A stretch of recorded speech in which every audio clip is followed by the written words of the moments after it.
पहले से पाता छितर हो गई मोटा। अच्छा चिकन आइल जाता कौन खेला होता। अरे का बताइए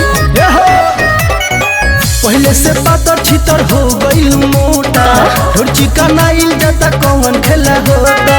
अच्छा तो बोल कैसे जवानी रे दोनों देखिले।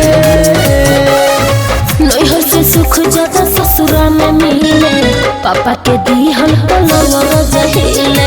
नैहर से सुख ज्यादा ससुरा में मिले, पापा के दिहल पलवा जहिले।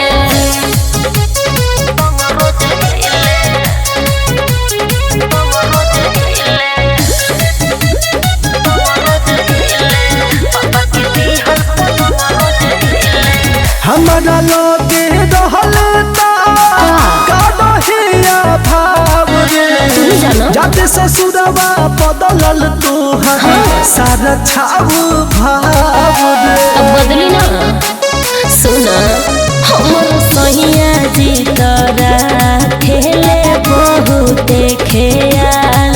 एही से फूलल बाटे हमरो टमाटर जैसन गाल।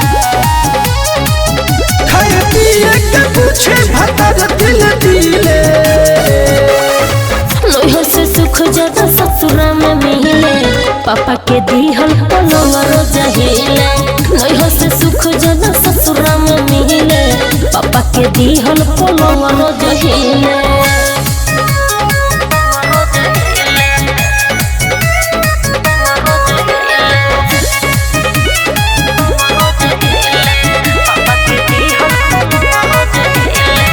भतिया भातार के देहु निहलिया बनाई रे। खुश रहत बहरे देता शिखर के दिलवा दुखाई रे। ऐसन बात नहीं के हो को माल कहेले तो बवाल कहेले।